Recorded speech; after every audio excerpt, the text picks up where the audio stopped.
Salut les photographes, aujourd'hui je vais vous parler de l'effet Horton. Qu'est-ce que c'est que cette bête-là?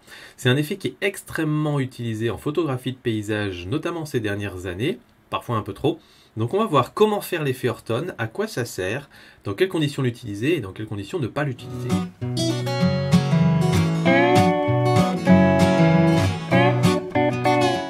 Alors l'effet Horton est une manipulation qu'on peut faire maintenant facilement dans Photoshop, qui était à l'époque inventée par Monsieur Horton, d'où le nom, et lui il faisait ça en argentique, et donc en fait sa technique était très simple, il prenait une photo nette, et ensuite il reprenait la même photo un peu surexposée, floue, et il superposait les deux négatifs au moment de développer sa photo. Et ça créait un espèce d'effet un petit peu avec une espèce de lueur un petit peu magique, un petit peu féerique. Donc c'est un peu ça l'idée, c'est de redonner un peu cette ambiance féerique à une photo.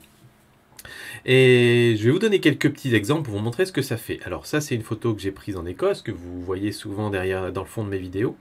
Et quand j'applique un effet Horton, voilà un petit peu ce que ça fait. La différence est subtile, j'espère que vous la voyez bien sur votre écran. Je remets la photo d'origine. Et ça c'est avec l'effet Horton. Un autre exemple. Le beau château de Chenonceau. Et quand je mets l'effet Horton, voilà ce que ça fait. Vous voyez un petit peu la nuance, ça apporte un côté, ça fait un petit peu briller et baver un peu les blancs. Autre photo que vous avez l'habitude de voir, celle-là, avec l'effet Horton. Allez, je vous en prends une dernière. Hop. Une cascade. Et avec l'effet Horton. Voilà, ça vous donne un petit peu une idée de comment ça fonctionne. Je vais prendre un exemple, et pour prendre l'exemple, je vais prendre cette photo-là, et on va créer un effet Horton ensemble. Et après ça, on verra dans quel cas l'utiliser, dans quel cas ne pas l'utiliser. Donc vous allez cliquer sur faire clic droit sur votre photo. Moi j'aime bien faire ça avec des photos que j'ai déjà traitées. Et ensuite vous allez faire modifier dans Adobe Photoshop. Alors après ça peut se faire dans n'importe quel autre logiciel, le principe est exactement le même. GIMP ça doit le faire très bien. Et je crois même qu'il y a des logiciels de retouche photo du style... qui sont du même style que Lightroom, qui permettent, qui ont un bouton directement pour faire l'effet Horton. Donc voilà, on va démarrer ça dans Photoshop. On attend que ça charge. Voilà, oui, je prends ça, très bien. Je vais enlever mon panneau d'action. Et voilà, je vais vous expliquer un petit peu la technique qui est relativement simple. Donc j'ai mon calque. Alors, juste pour info, je suis vraiment pas spécialiste de Photoshop. Aujourd'hui, je fais deux choses dans Photoshop. Je fais le focus stacking. De temps en temps, j'enlève des détails. Et maintenant, j'ai appris à faire l'effet Horton. C'est tout.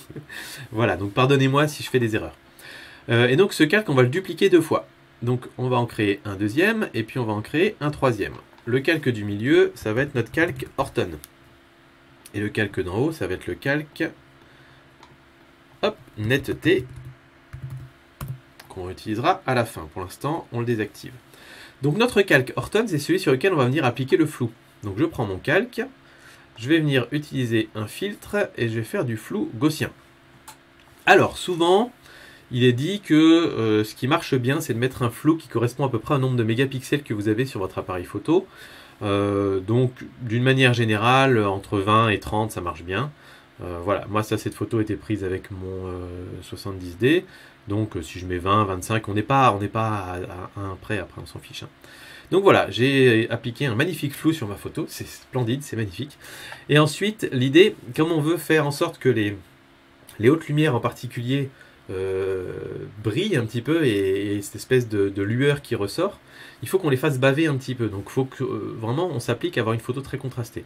Donc c'est là où on va prendre image, réglage, et puis on va aller voir soit luminosité contraste, c'est la façon simple de le faire, soit les niveaux. On va le faire luminosité contraste. Donc on augmente les contrastes pas mal, et surtout on augmente bien la luminosité. Il faut vraiment que les parties blanches, elles pètent très fort. Il ne faut pas hésiter à mettre un gros contraste sur notre photo, voilà, un truc un peu comme ça. Ok. Et ensuite, ce calque-là, tout simplement, ce qu'on va faire, c'est qu'on va baisser l'opacité. Et donc quand on baisse l'opacité, vous voyez petit à petit. Alors là, on a un effet Horton très prononcé qui correspond à peu près, vous savez, à cette mode qu'il y avait sur les portraits dans les années 80 où tout était un petit peu... ou bien quand vous regardez les soap opéras, là, les séries type Les Feux de l'amour et compagnie, quand ils sont en train de parler de quelque chose qui s'est passé ou qu'ils ont rêvé. Voilà, ça fait un petit peu cette référence-là. C'est pas pour rien d'ailleurs que dans les films, quand on évoque des rêves, on essaie de mettre un peu ce genre d'ambiance. Bref, c'est beaucoup trop fort, 60%. D'une manière générale, essayez de rester en dessous de 20%. Je dis bien d'une manière générale, il se peut qu'il y ait des exceptions.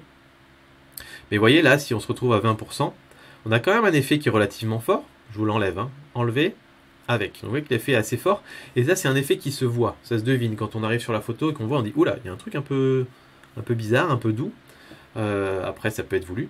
Mais d'une manière générale, si vous êtes aux alentours de 15%, 10-15%, vous avez quelque chose de très subtil qui peut apporter un petit plus à la photo sans que ce soit trop visible. Pour le but de cette vidéo, moi, tous ceux que je vous ai montrés avant, je les ai fait à 20%, les effets Horton, pour que ce soit très visible, mais habituellement, je fais moins que ça, je mets entre 10 et 15. Donc voilà, là, on se met à 20% pour voir un petit peu ce que ça fait. Donc vous voyez un peu l'effet un peu magique que ça va créer, une petite atmosphère. Encore une fois, je vous l'enlève et je vous le remets. Ensuite, le souci, c'est que quand on fait ça, on perd de la définition sur notre photo, on perd de la netteté. Donc vous voyez ici les montagnes, par exemple. Si je l'enlève, on a plus de détails là. Si on regarde dans les herbes aussi, là j'ai pas l'effet Horton. Quand je fais l'effet Horton, on perd un petit peu de détails. Donc c'est pour ça qu'on est venu mettre un calque de netteté par-dessus.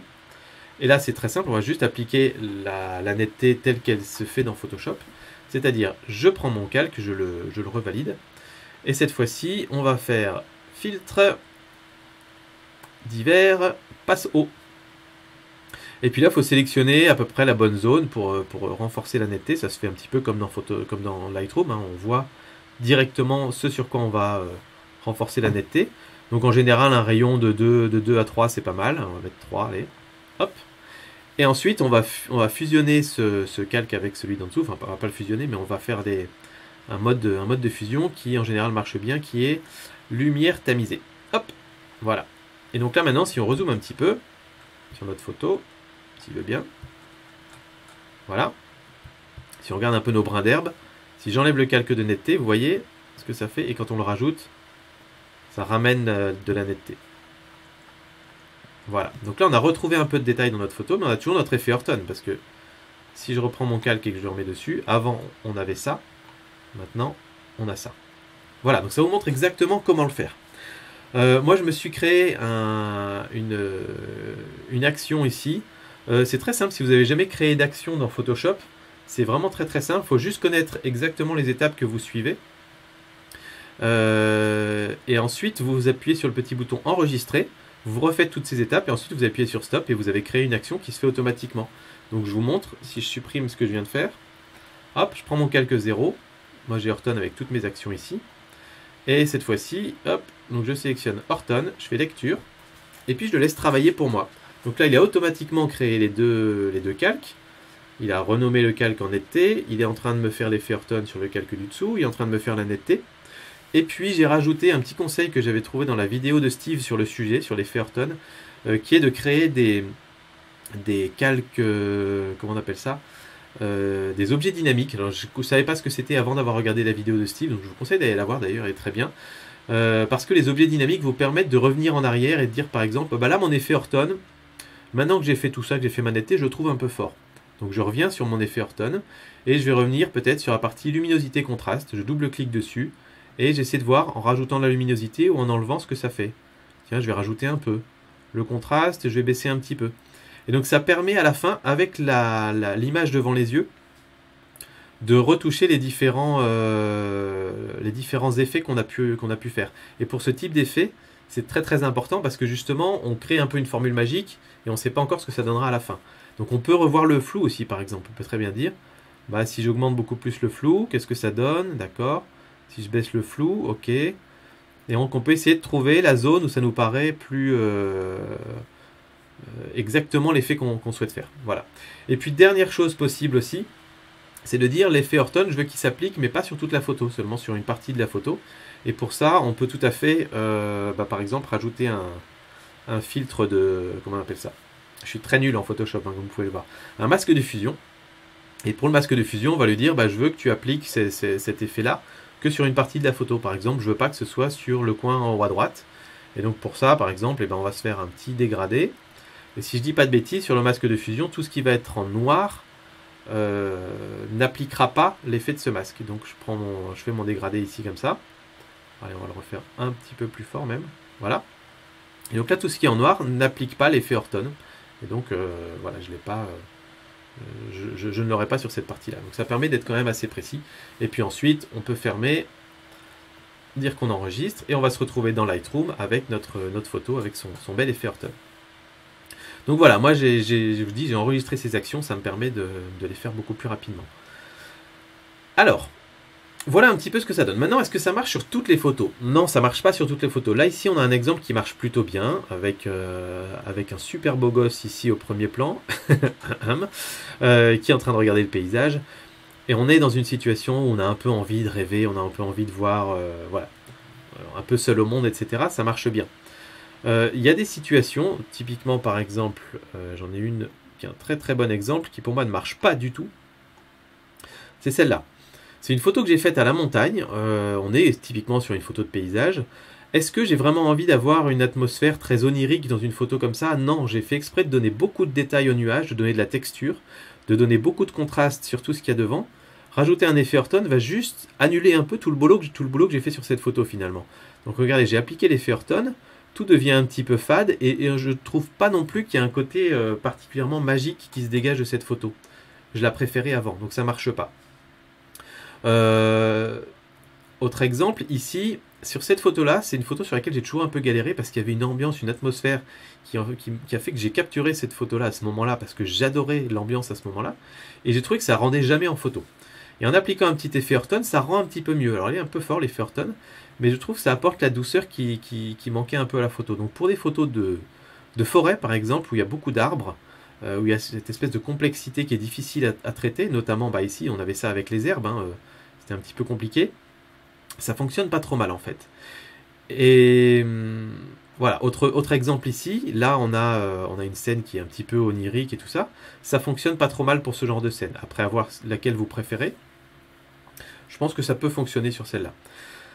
Donc voilà, en fait si vous voulez, il y a deux cas pour moi où l'effet Horton s'applique bien, et tous les autres faut oublier quasiment.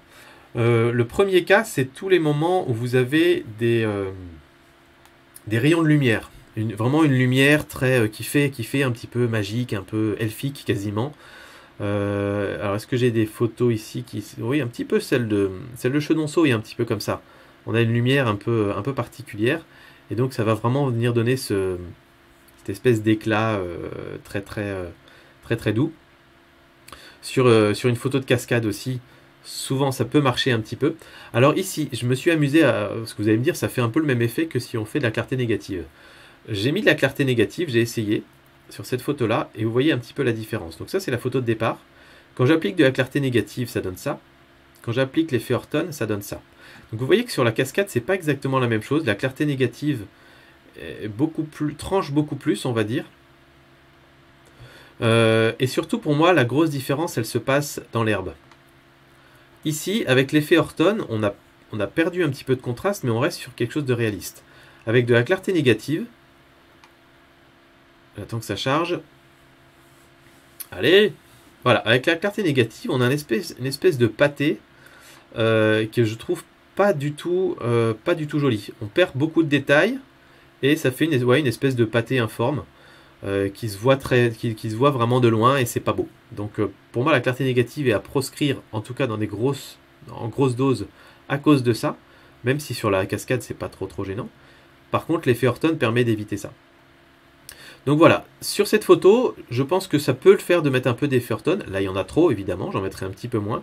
Mais comme je vous disais, pour le but de cette vidéo, je vous montre des photos où je l'ai appliqué un petit peu fort pour que ce soit bien visible. Voilà, une photo comme celle-là aussi, ça peut aider parce qu'on a vraiment un rayon de lumière qui arrive, donc ça peut contribuer aussi à la photo. Autre exemple, celle-là par exemple. Ça, c'est une photo où j'ai beaucoup joué sur les contrastes.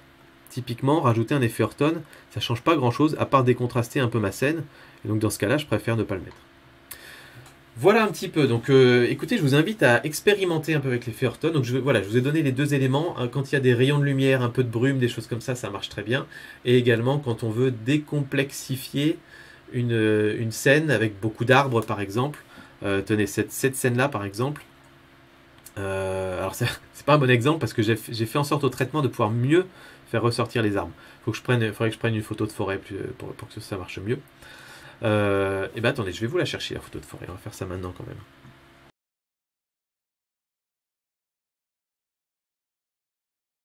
Donc voilà, vous avez pu voir un peu ce que ça donne sur une photo de forêt, et je trouve que l'effet fonctionne vraiment pas mal, surtout quand on a des belles lumières. Voilà, j'espère que cette petite vidéo sur l'effet Orton vous aura aidé. N'hésitez pas à expérimenter, tester des trucs, surtout allez-y mollo, c'est un peu comme le HDR à l'époque où c'est sorti. Le HDR c'est très bien, c'est une super technique qui permet de vraiment représenter des scènes de façon un peu plus réaliste par rapport à ce que notre cerveau enregistre. Par contre, dès qu'on pousse les curseurs trop loin, ça fait un truc immonde, pas beau, et ça dessert complètement l'idée de départ. Donc voilà, attention, c'est une technique créative, c'est quelque chose qui va modifier un petit peu la réalité, mais quand on le fait avec un petit peu de légèreté, ça peut apporter un effet assez intéressant à votre photo. Et maintenant que vous avez commencé à expérimenter avec, vous avez commencé à en voir un petit peu partout et voir à quel point c'est beaucoup utilisé en photo de paysage.